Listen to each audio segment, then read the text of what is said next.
Question na po. Wala nang gustong tumayo. Opo. Okay na po, proceed na po tayo. Ako, sige po.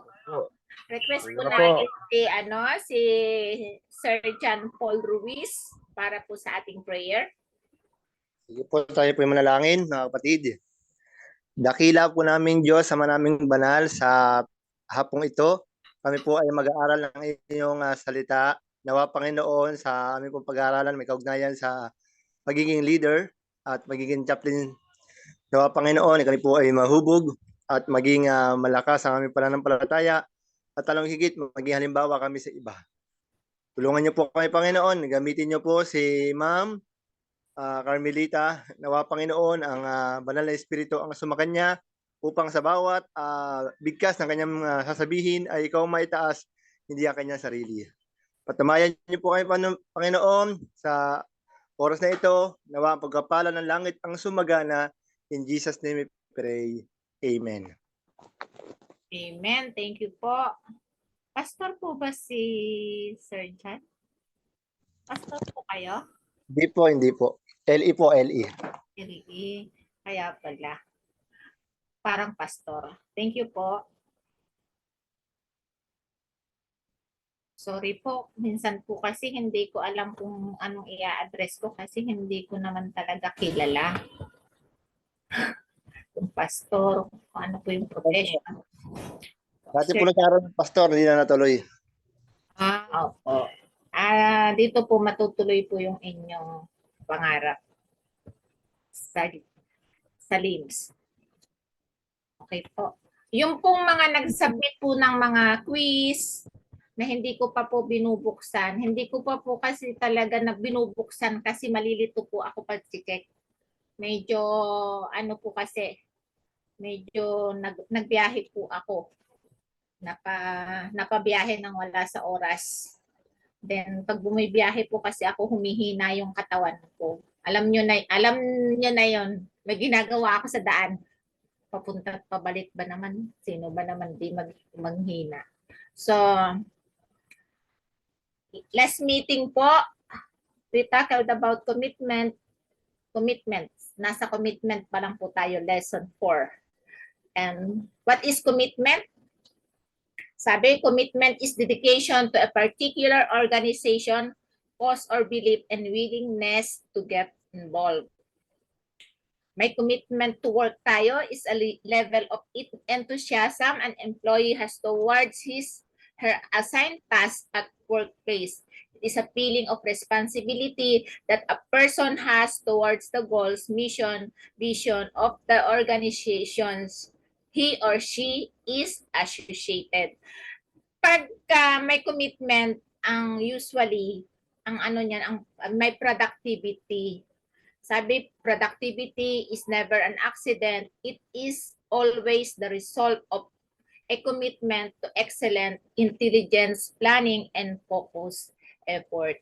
So kahit nga din dito sa pag-aaral natin, pag wala tayong commitment dito, naku, hindi makakagawa ng assignment talaga kasi yung oras, kulang tayo lagi sa oras.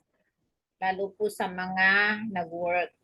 Yung kailangan pumasok ng 8 to 12, 1 to 5.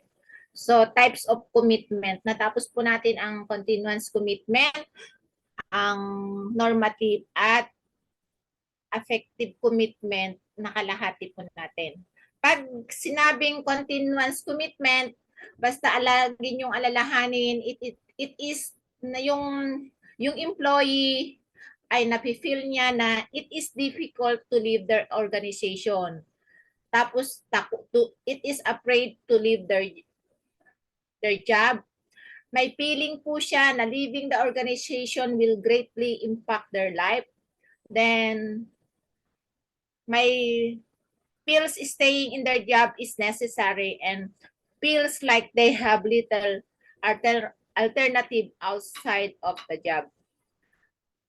Pag normative commitment naman, may feeling po siya ng obligation doon sa organization. So usually ito doon sa mga charitable mga institution, may nangyayari po ito. Then, may normative commitment siya, high normative commitment if she feels that they should be loyal to the organization, feels that others move from one organization to another too often, then feel rapidly switching job is unethical. Yung ayaw niyong ano kasi unethical ang palipat-lipat. Feel staying in the organization is the right thing to do. Then still believe in the concept of the organization man or organization woman. So, sana hindi natin ma-feel dun sa ating church yung normative commitment, kaya nandun tayo. Affective commitment, a desire to remain a member of an organization due to an emotional attachment to and involvement with to the organization. So, yun. May high affective commitment siya if happy to stay with the organization. Enjoy talking about their organization to others. Patanungin ko po ba ko kayo dito po sa LIMS, na-enjoy po ba kayo na ito ay i-marites sa iba?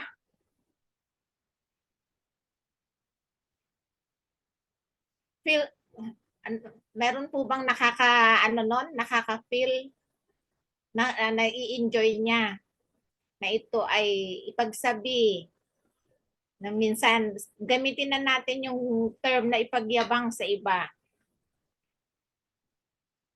Feel the organization's problems are their own.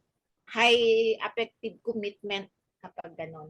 Feel the part of the family and emotionally attached to the organization. Then, nafe-feel din niya na strong sense of belonging to the organization. Sa tingin niyo po, sa tatlong commitment na to, alin po dapat yung dinidisplay ng bawat isang member doon sa ating church? Continuance po ba? Normative or affective?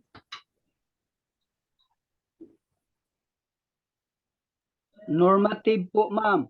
Maganda, normative commitment. Why normative? Gusto nyo po ba na yung inyo pong mga members ay kaya siya attached dun sa organization dahil lang sa feeling of obligation?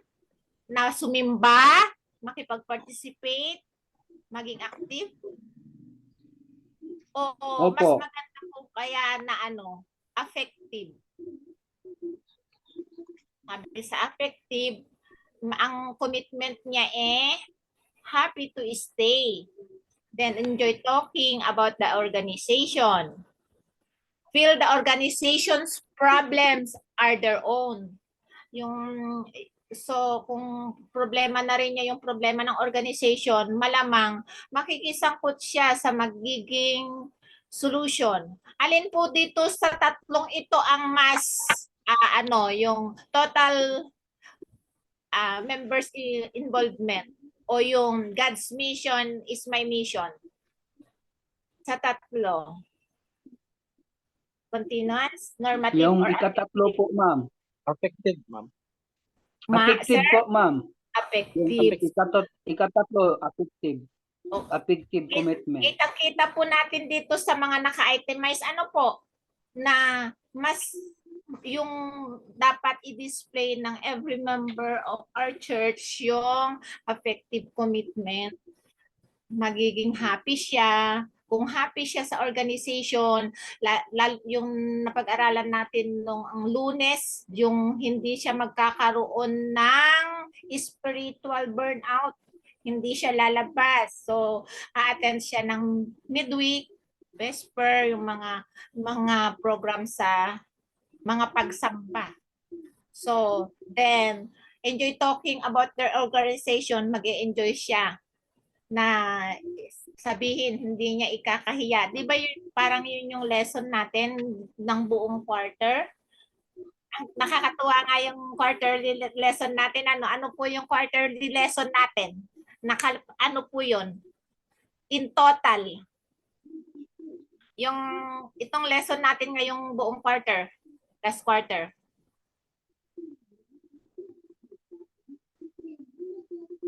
God's mission is my mission. Ano po yun? Chaplaincy ministry, di ba? Sabi, di ba, mingled with people. Andun, chaplaincy ministry ang ang ating quarter lesson ngayon. Hindi nyo po ba hindi nyo na summary na iyon is chaplaincy lesson?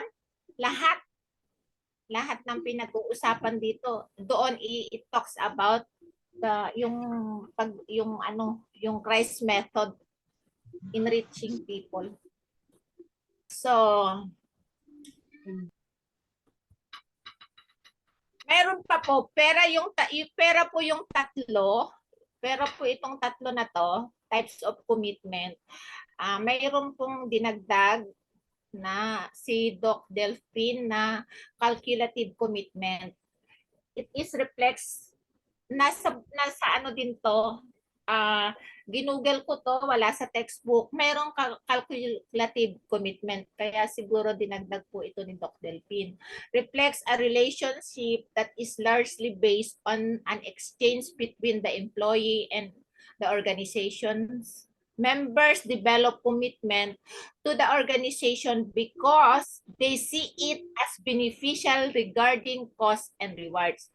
So, pasadahan lang po natin yan. Mas tunan po natin yung number 5, which is moral commitment.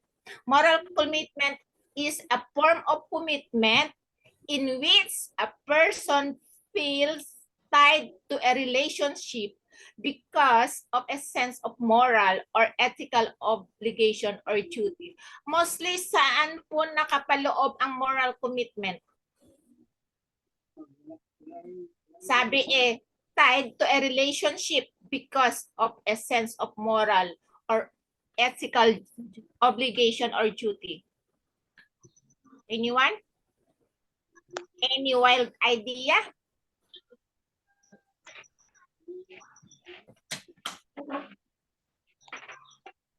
Moral commitment po. Mas masarap yata kapag may 5 points. O 10 points? 5 lang. Magbigay po kayo ng example ng mayroong moral commitment.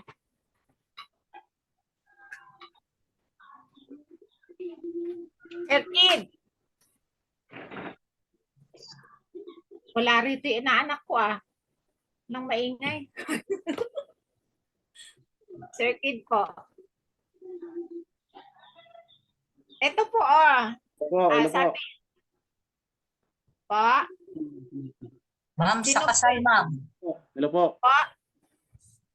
Go ahead po. Sino po yun? Magpakilala po at ililista ko. Bibigyan ko ng 5 points. Ocean. Domingo. Ang moral commitment, ma'am, ay yung bang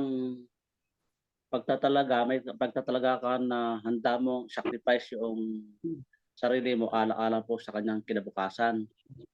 May ka nga ay masalba sa kanya pong, for example, mayroon siyang problema sa kanyang personal, may ka nga ay bisyo, maganyan.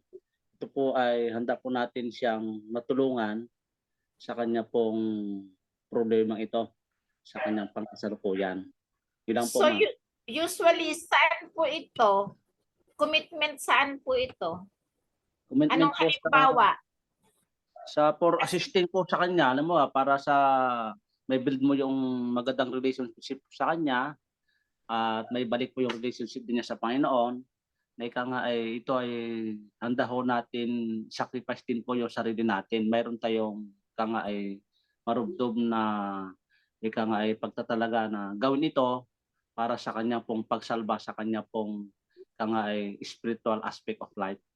Kasi sa kanyang, for example, sa kanya pong personal na gawi o bisyo, yan, kumbaga meron tayong magagawa po sa kanya kung tayo po ay mayroong tinatawag na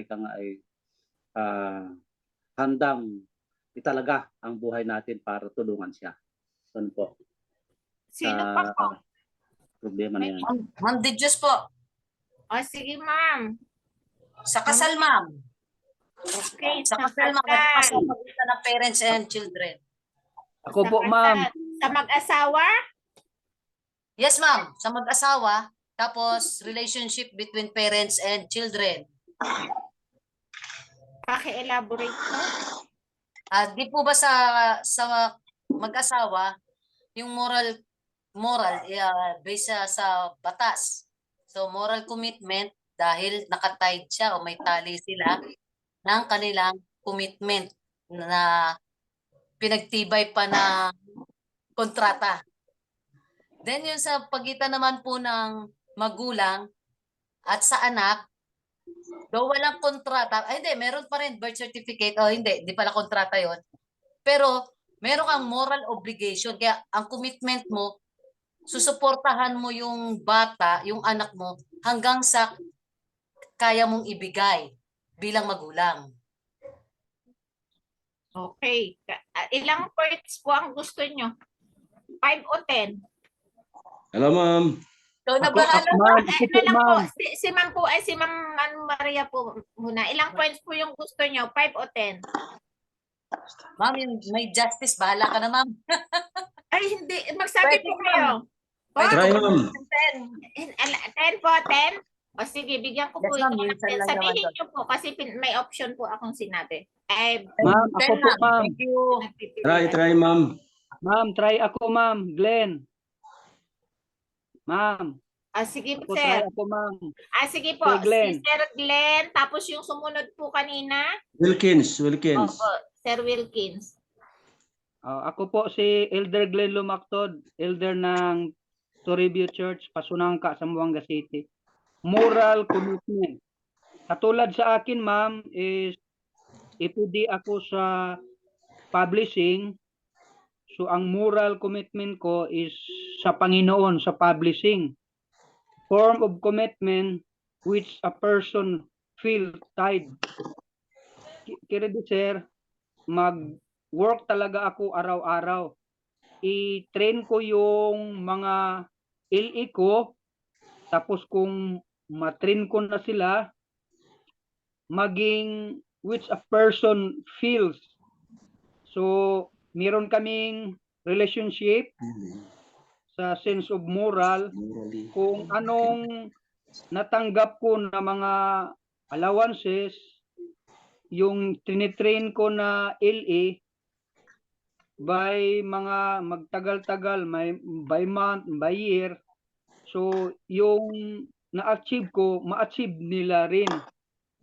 Kasi may commitment sila din sa moral.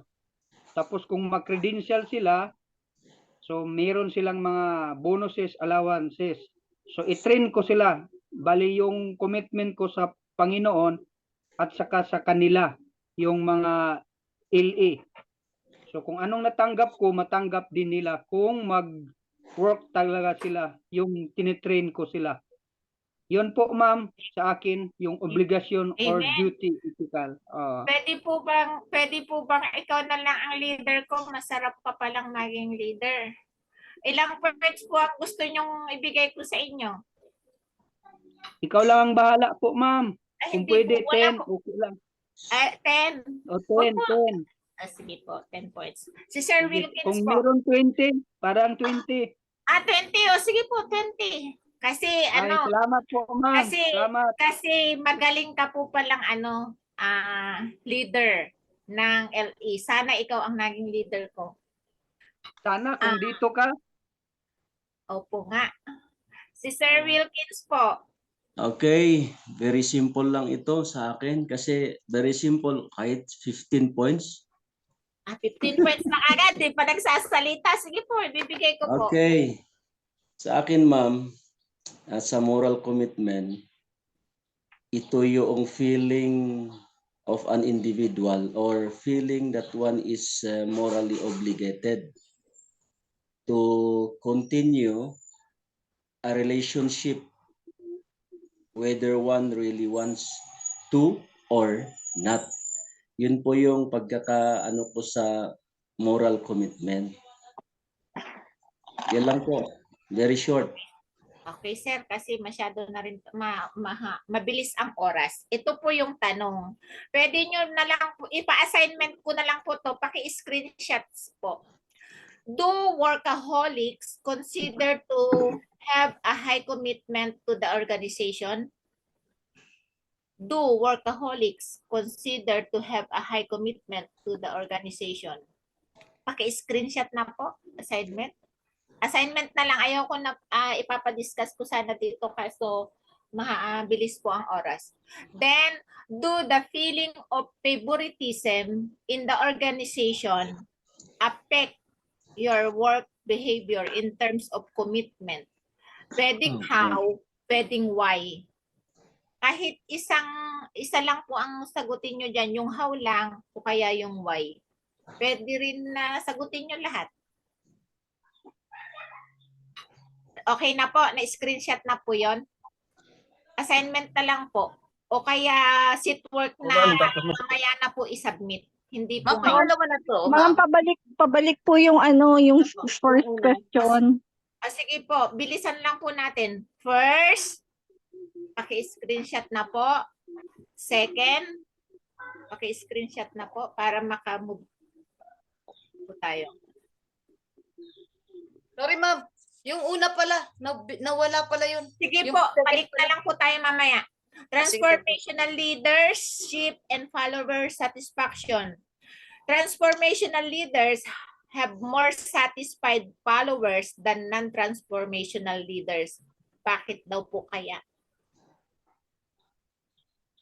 Tingnan nyo po dito sa malaki po ba? Ito po table. Nakikita nyo po, di po ba ang transformational leaders, ito po yung may four eyes of transformational leadership. Idealized influence, inspirational motivation, intellectual stimulation, and individualized consideration. Kung makikita nyo po mataas, pero pagdating po dito sa lazy sphere, negative na po siya. So, kaya po sinabi po na transformational leader have more satisfied followers than non-transformational leaders. Alam nyo naman po yung mga non-transformational leaders, lalo na yung lazy sphere, hindi siya nakikialam. Wala siyang pakialam. So, awatable na talagang hindi magiging satisfy ang kanyang mga followers. Then, the role of trust. Transformational leaders gain follower trust by maintaining their integrity and dedication. Number 2, by being fair in their treatment of followers and by demonstrating the faith in followers by overpowering them, or by demonstrating sacrificial behaviors. The number 5, by nice and fair treatment and conscientiousness. Sa tingin po ninyo, sa 5 role of trust na to, sino po yung transformational leader na nag-display ng lahat pong ito?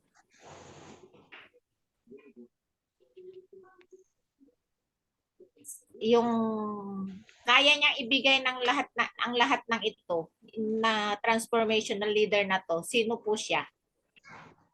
Kaya niyang mag-maintain ng integrity and dedication, fair treatment, mag-demonstrate ng faith and mag-empower, mag-demonstrate ng self-sacrifice. Sino po? Yung sa akin, ma'am, number 2, by Hindi po. being fair in Pero- their treatment of followers. Opo, ang tanong ko po, sino po yung transformational leader na nag-demonstrate na sa atin ng lahat ng yan, 1 to 5? Si Jesus po. Okay, sino po yung sumagot? Sino po Henry yun? Po? Si Sir Henry po. Brother Henry. Henry Gubaton. Ilang points po ang gusto nyo? 10 na lang po. 50. Dapat nga Ganda. 50. Ganda Kasi- ng professor natin, no? Siya Dapat ang deputy. Kayo po, ma'am. Okay. The greatest sacrifice exhibited by our Lord Jesus Christ. Di ba lahat po yun? Ito pong demonstrating self-sacrificial behavior. It has been suggested that one way that charismatic and transformational leaders can demonstrate their dedication and build follower trust in is through self-sacrificial behavior. Kaya po ba natin? by God's grace, ma'am. Yes, amen. Amen. Sa Amen. tulong ng Panginoon, di ba? God-likeness nga yung ating minimithi. Kaya tayo nagpapalis ng ating mga sarili. So, then by nice fair treatment and conscientiousness, sabi niya, explore the role that followers have satisfaction with the leader and trust of the leader played in mediating the influence of transformational leadership on organizational citizenship behaviors defined as follower engaging in helping behavior, expressing loyalty to the company, being conscientious, and treating others fairly.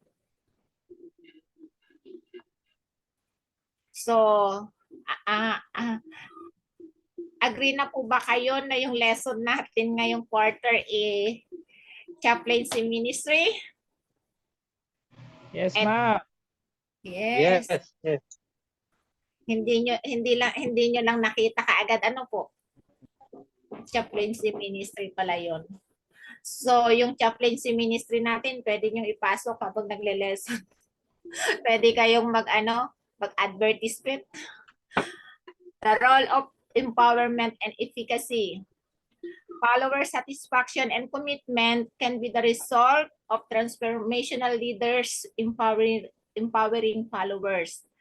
It can be argued that transformational leaders empower followers to perform their jobs autonomously and creatively, and that this empowerment leads to follower to feel more efficacious. This in turn leads to both greater follower commitment and to better group performance. Yung efficiency po ng sa organization ng bawat followers ay yung efficacy nila, yung efficiency nga nila ay nakasalalay din kung gaano natin sila ini-empower. So, the role of emotions. Kasi 'di ba yung mga sabi ko na nga lagi, bawat isa ay unique. So, may role of emotions. Transparency. The empathy of the individuality considerate leader can cause this to happen in the leader-follower relationship.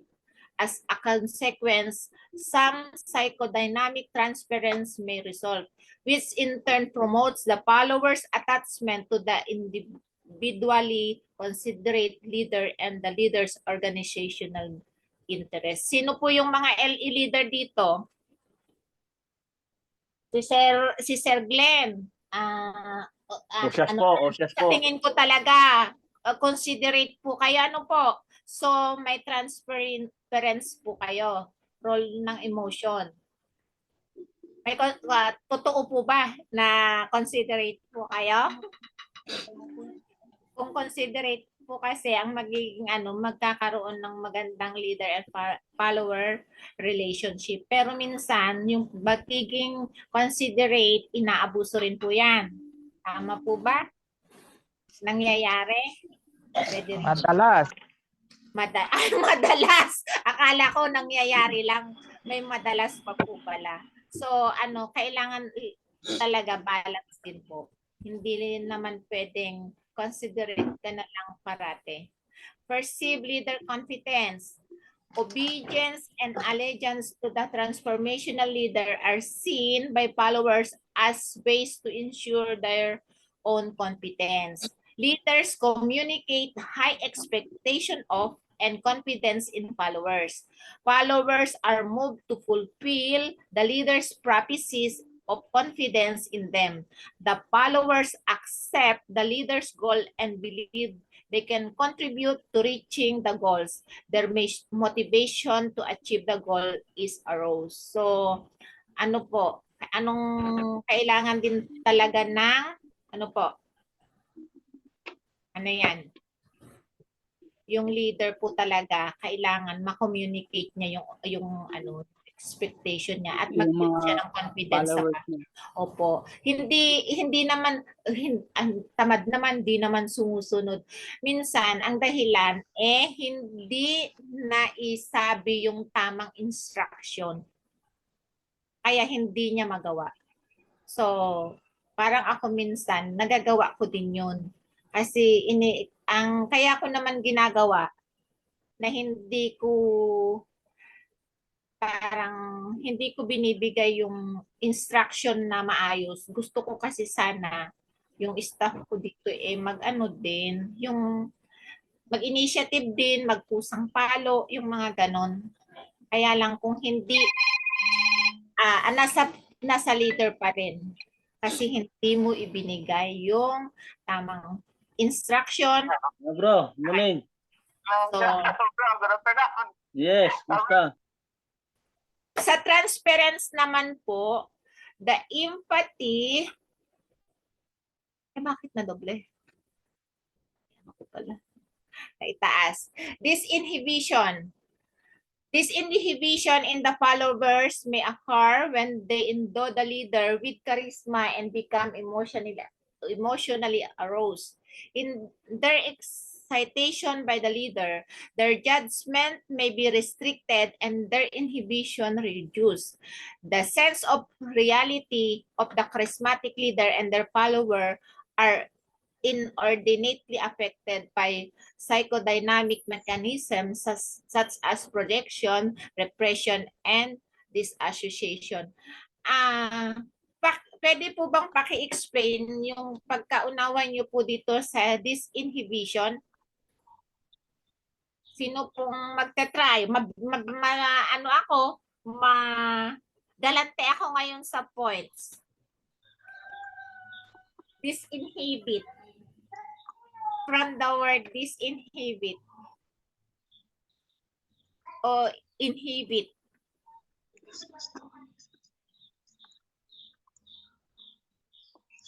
Sino pong magte-try?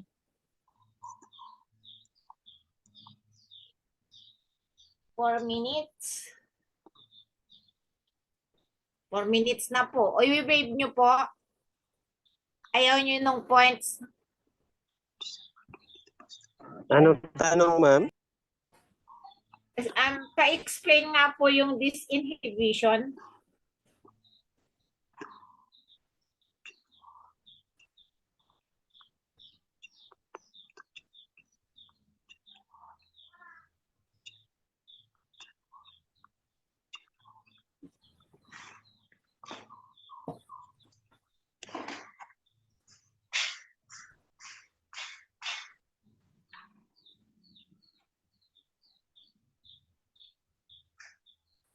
Walang gusto ng points.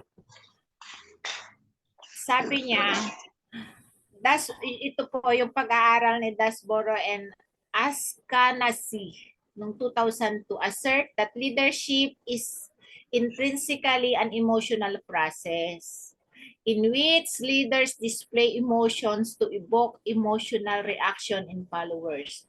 This should be particularly true for transformational and charismatic leaders who use inspirational motivation to encourage followers. Leaders presumably can affect the overall affective climate of the group and the levels of job satisfaction. So, in conclusion, it is clear that transformational leaders are able to build strong follower commitment and loyalty.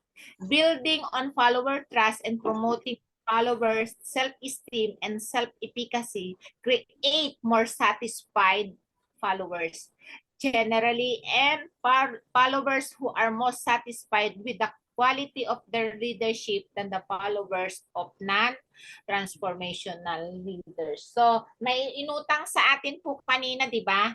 Balikan po natin yung tanong para wala na po akong chechekan. Sagot, do workaholics consider to have a high commitment to the organization?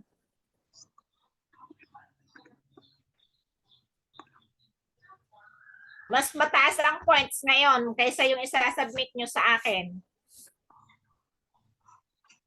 Kapag workaholic ba yung isang employee, Yes, ma'am. i-consider po ba siya na may high commitment sa organization? Yes, ma'am. Yes po, yes. Yes, Why? ma'am. Po. Why? Kasi ma'am, mayroon siyang commitment talaga sa pagtatrabaho. Gusto niya tapusin ang kanyang trabaho Yung pala kanina, Raymond. na maayos. Parang nakapunta si Kaya Nathan. mayroon siyang high commitment talaga na gawin yung kanyang task sa kanya hanggang sa matapos. Para, kumbaga, kahit na walang tumitingin sa kanya, ay gusto niya tapusin at gawin ang nakalaan na trabaho para po sa kanya. Yun po, para sa pinagtatrabaho niyang kumpanya. Tsaka Sila, kahit ma'am. overtime, ma'am. Wala siyang, hindi niya iniintindi ang oras basta ang ano niya ay matapos matapos at saka marami ang matrabaho o magawa. Ma'am.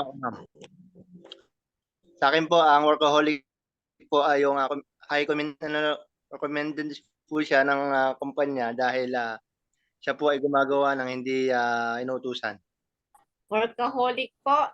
Pero patingin nyo po ng basahin ko po yung Ma'am, sa akin, definition ng workaholic muna. I-define po natin muna. Ang sabi po ni Google, ang workaholic Delikado yan, is ma'am. someone who can't stop working. Workaholic are obsessed with working to unhealthy degree. Just an alcoholic has an unhealthy addiction to alcohol. Workaholic have unhealthy addiction to work.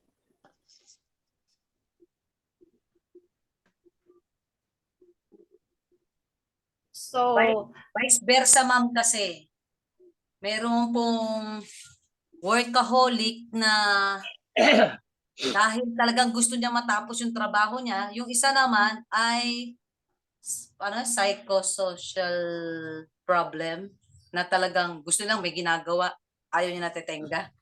Kahit ano gagawin ang gagawin. Kaya vice versa naman yun, ma'am. Pero kung nag-uusapan natin, yung pagiging workaholic ay isang signs ng commitment sa organization. Masasabi natin yes, ma'am. Kasi yung mga tamad, paano masasabing committed siya sa trabaho niya kung ayaw niyang magtrabaho, samantalang isa trabaho ng trabaho. Kahit oras na ng break time, kahit oras na ng uwian, sige pa rin gumagawa. okay. So, para sa inyo po, yung pagiging workaholic, i-consider natin na may high commitment sa organization. Sino po yung gusto kong marinig? Kung Ma'am, meron ako, sana dyan yung hindi pabor. Sana, yun po sana yung marinig. Hello, Para ma'am. Ako makita pwede natin, sumagot. pabalanse po natin. Okay? Ma'am, ako pwede sumagot. Sino po sila? Si Chaplain Christopher Macam, ma'am. Anak ko, andyan na pala inaanak mo, mabul. Sige, go ahead. Ay, ma'am, mayroon pang signal dito at medyo maambon, ma'am. Tapos bakulimlim po kasi. Siguro sa akin, ma'am, yung sa sinabi ni ma'am, si Maria de Dios po ba yun? Siyempre, may kanya-kanya pong ideas. Ano po? Siguro sa akin, ma'am, hindi siya talaga matatawag na high commitment. Kasi yung high commitment na sinasabi, ma'am, is although may standard ang organization, di ba po, at tapos may mga overtime, pero pag sinabi naman na kasing workaholics, parang negative na siya. Yung bang katulad ng example niyo, ma'am, na na-addict na sa alcohol, di ba? Parang negative na siya. Sabi nga natin, lahat ng sobra ay masama. So, kung gano'n ang mangyayari sa mga empleyado natin na talagang workaholics na lahat, baka wala nang matira sa organization kasi nga, 'di ba? We have this saying na ang pinakamahalaga sa organisasyon ay yung manpower. Paano naman kung yung hindi na balance yung ating trabaho sa health, di ba?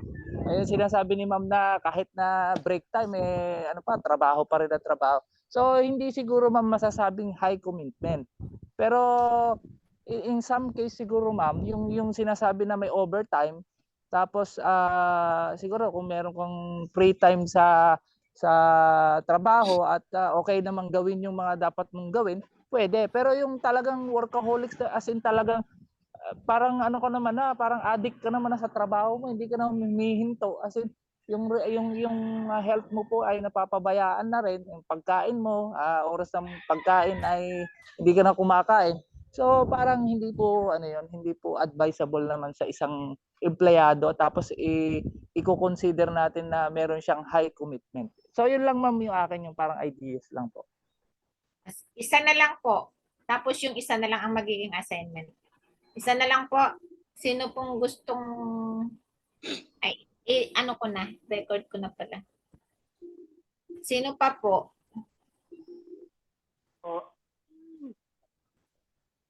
Sir Makam, ilan points po yung gusto nyo?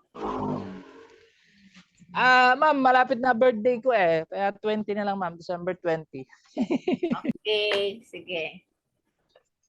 Ako po Ma'am, subukan ko Ma'am. Sino po? Glenn. Ay, sir, may points na po kayo, yun naman pong wala. Maskin hindi mo bigyan ako ng point Ma'am. Bigay po natin yung time sir sa iba para magsalita rin po sila kasi hindi ko pa nga po kilala. Sige po. Thank you po. Opo. Try. Sino pa po? Yung hindi pa po nagsasalita. Naku, hindi ko pa kayo makikilala. Tapos sa assignment nga po pala, wag po kayong kahit na iba po yung account name nyo, ilagay pa rin po ninyo yung pangalan nyo kasi para hindi po ako malito sa pag-record. Hindi po, totoo po talaga kasing binabasa ko, nire-record ko po. Para, kagaya nung record ko, may nagsabi na doble na raw yung pangalan niya. Mabuti inano niya po ako, chinek niya po ako, nakita niya kasi na iba yung pangalan niya nung una. Kasi yun yung account.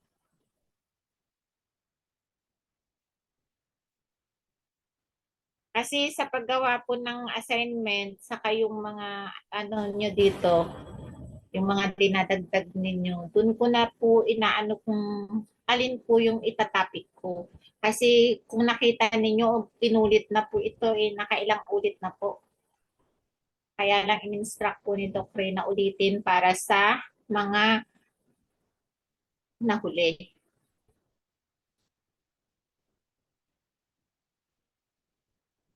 Wala na pong sasagot?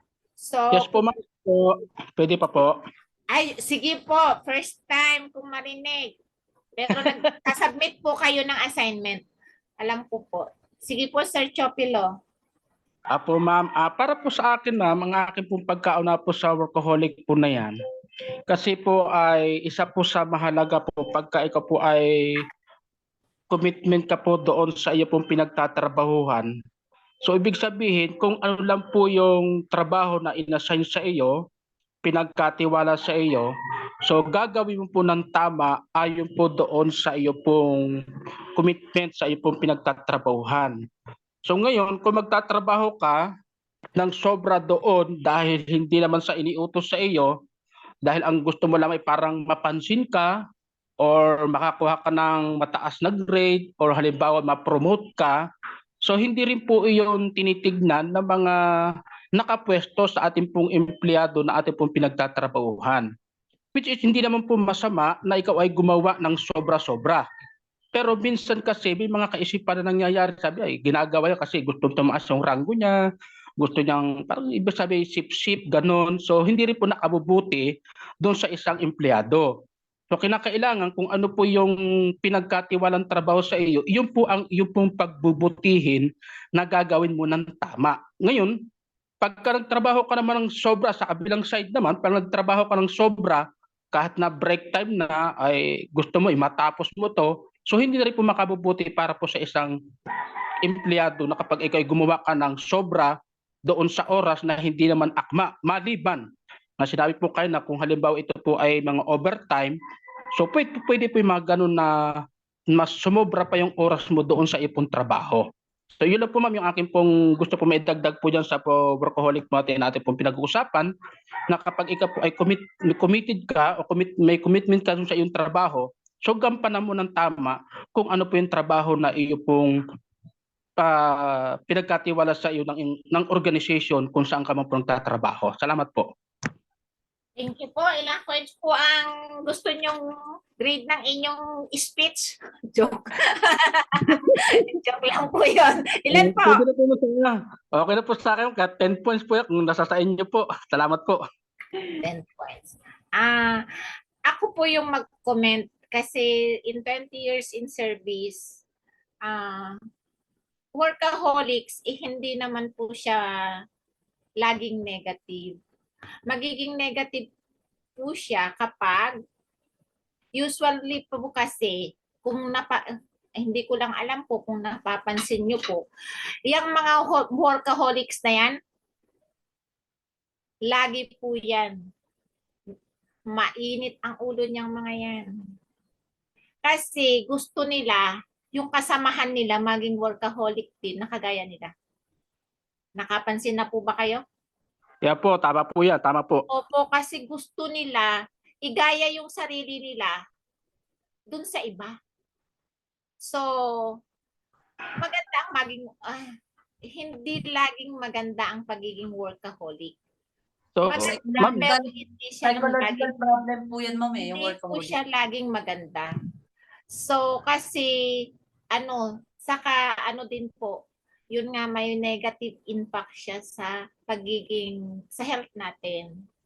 So, kung ito yung magiging basihan na sasabihin mo magiging workaholic ka para masabing may high commitment ka sa organization, hindi advisable. Kasi yung commitment hindi makikita sa pagiging workaholics. Hindi naman po natin dun sa natin ng commitment, hindi po nakalagay na maging workaholic ka. Pero hindi ko rin po sinasabi na in total masama ang maging workaholic. Pero hello, lang, ma'am. yun lang po, Okay. lang natin na ikot lang po natin na siya. Na actual na po to.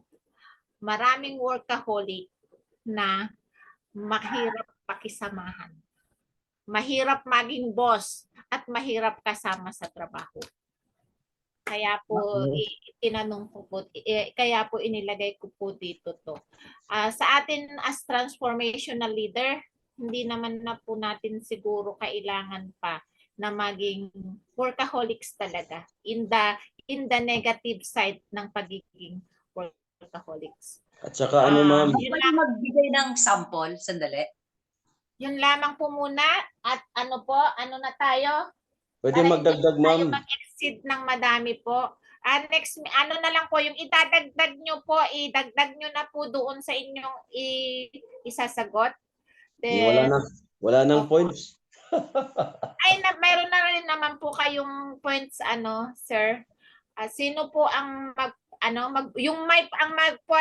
may points yung mag-volunteer po sa ating closing prayer? Ma'am, ano po yung assignment pala? Yung number 1. Question number 2. Yung ito. Favoritism. Pero pwede rin nyo pong sagutan lahat na parehas. Ano ba? Sa GC ba ipapasa? Hindi po. Pwede. Pwede po sa akin na lang. Rekta. O dun po kay Ma'am Unica. Kasi siya naman po yung nagre-record na isa. Yung niyo po ma'am, yung sa messenger niyo. Di pa po ba kayo nag-submit sa akin? Sir? Carmen Rama? Ang profile pic ko po yung yung certificate. Closing prayer na po tayo para hindi po kumain ng oras. Sino pong mag-volunteer? Ako lang, ma'am. Usyas po. Hindi po, sir. Okay, pray po tayo. Pinaunay banal, salamat muli na marami sa diniscuss ni Ma'am Carmen. Salamat po na marami po sa inyong kabutihan. Sa lahat ng pagpalabendisyon namin natutunan sa programa po ng LIMS. Nawa ay patuloy na magamit din namin po ito, Ma'am Banal, sa inyong pong pagkikitungo sa iba. Hindi lang po sa iglesia at maging sa labas po ng iglesia po ang banal. Salamat po na marami. Hindi namin ito. Patuloy salamatan po kayo. Pagpalayan po sa amin, mga gusto matuto, mga estudyante at ang mga profesor ay alalahan din sila patuloy na pagkalup sa amin ng karunungan. Ganun din po si Doc Raja, Doc Ray na patuloy pagkalup po ang kaginhawaan, kagalingan po sa kanya upang siya po ay makapagbigay sa amin ng inspirasyon at lanugit ay mapabuti po ang program po ito. Salamat na marami. Tinitingnan namin ito sa palampanan ng Penesos. Amen. See you on next Sunday. Hindi po ako a-attend ng CLC Praise Program para mag-meet po tayo. Kasi pag a-attend ako, nasa biyahe pa lang po kami nun pa uwi. Kayong mga malalapit dyan sa Klaa, madali po kayong makauwi. So, kita-kits po tayo sa Sunday. Maraming salamat po sa Sige ma'am, ingat po. God bless po. God bless. participation. Maraming salamat po sa inyong lahat sa pakikinig na hindi po kayo natulog. Thank you.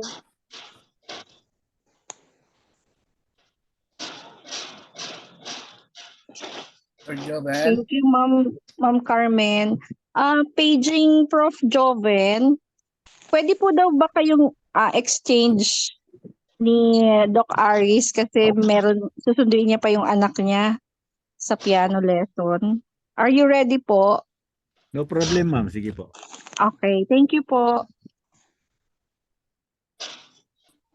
So let's have a 2 minutes break for CCTs and then we come back for our subject.